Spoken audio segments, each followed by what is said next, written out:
Ayun, so ang pag-uusapan natin ngayon ay tungkol sa mga makabagong henerasyon na kabataan. Marami kasi talaga sa mga kabataan ngayon ang mali ang pananaw sa buhay.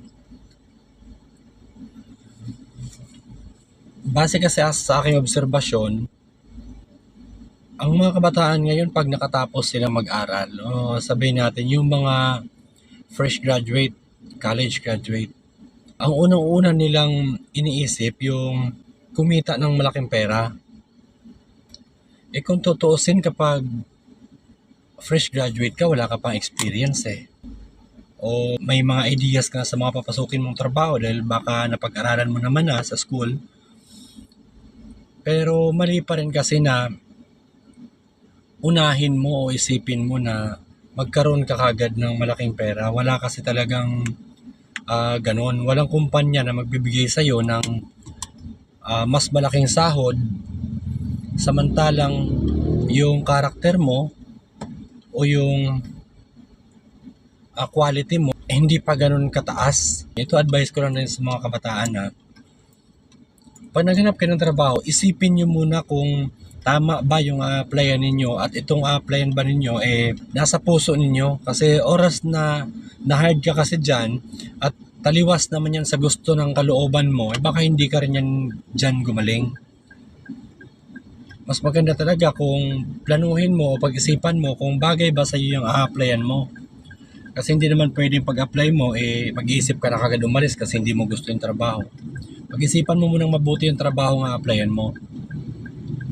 At saka sana, doon sa trabaho na applyan mo, huwag mo munang isipin na kung magkano ba ang sahod. Importante lang naman talaga dyan hindi naman kayo niloloko ng company. Meron kasi minsan, may mga nai-interview kasi ako, nag-interview rin kasi ako sa sarili kong company kasi ako talaga nag-hire ng mga tao ron, lalo sa sales. May nai-interview ako minsan na wala namang quality pero mararamdaman mo na nagdidemand ng mas malaking sahod. Mali yung ganon. Kailangan mo kasi munang patunayan na karapat dapat kang sahuran ng malaki kasi ang kumpanya naman talaga o kaming mga may-ari ng company, hindi naman kami magbabayad lang dahil sa tapos ka, sa graduate ka. Sa dinami-daming may diploma sa Pilipinas, yung iba nga may mga master's degree pa. Sa kumpanya ko mismo, marami ako aplikante dyan na mga college graduate. Yung iba dyan, may mga experience, mahaba na rin yung experience talaga. Pero mas napapansin ko itong mga fresh graduate. May mga sila pa yung magbibigay sa'yo ng qualification pagdating sa sahod. At saka mayroon pang iba dyan, questionin pa yung rules ng company. Advice ko lang sa mga kabataan talaga, huwag muna kayo magpasiklab.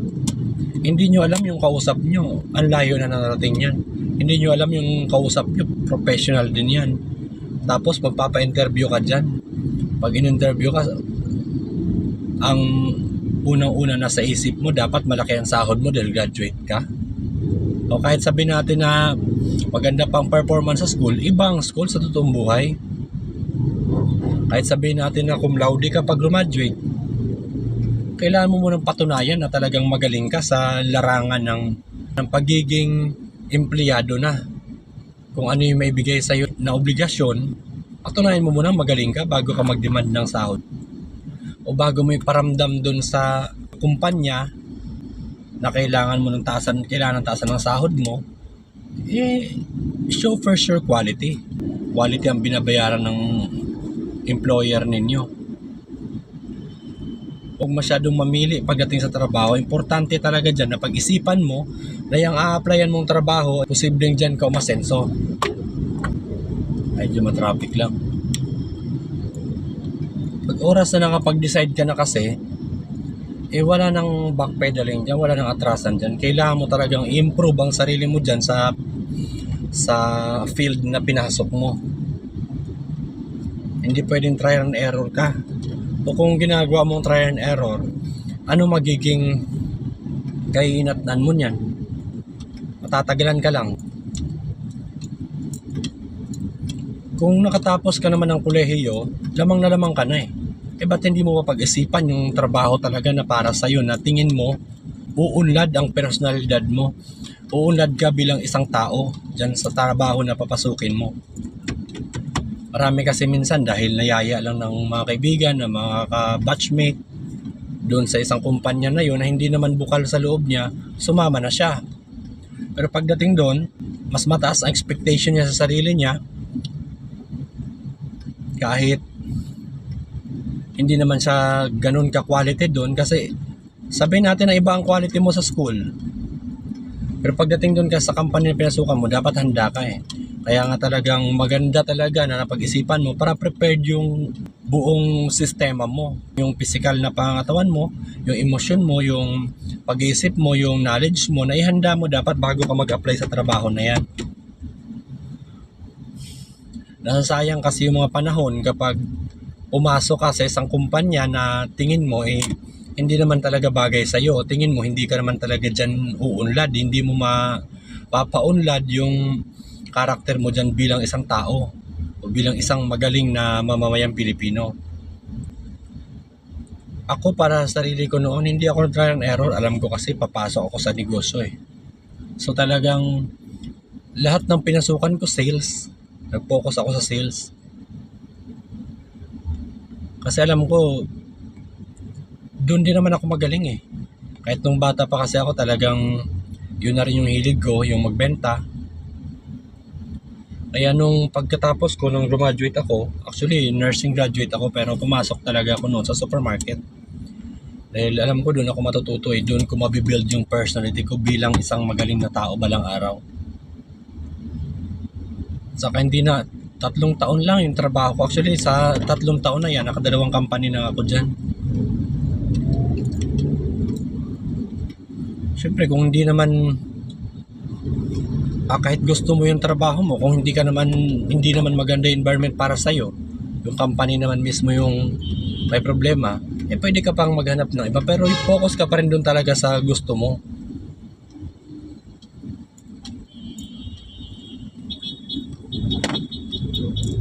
Hindi rin ako nag-demand ng sahod. Ang unang company na pinasukan ko, sahod ko 320 pesos lang.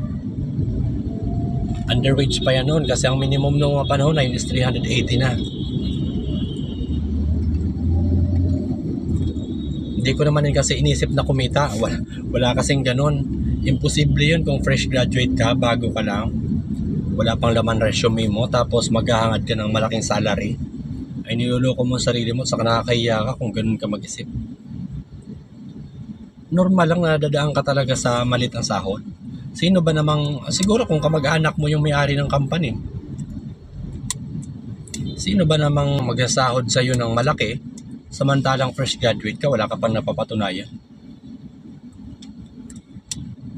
Doon na lang yan, mag-excel ka na lang doon pag mahal mo yung trabaho mo. Focus ka, maging magaling ka. Huwag natin masyadong hinahabol ang pera. Ang pera hindi yan ma-attract doon sa taong wala pang value. Siyempre pag fresh graduate ka, ano ba value mo? Ang pera, namamagnet lang din yan ng mga may value na tao. So kailangan mo i-improve ang sarili mo para magkaroon ka ng value. Money is a tool.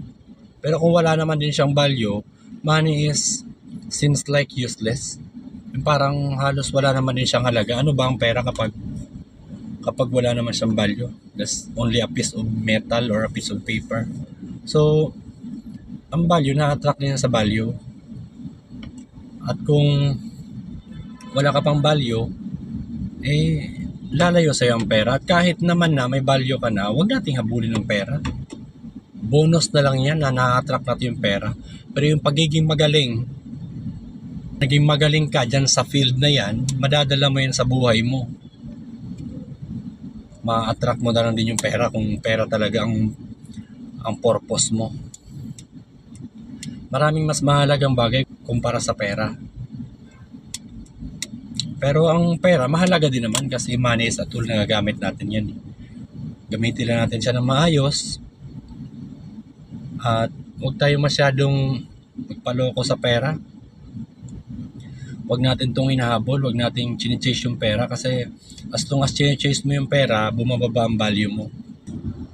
Okay, yun lang naman dun sa mga fresh graduate na mga kabataan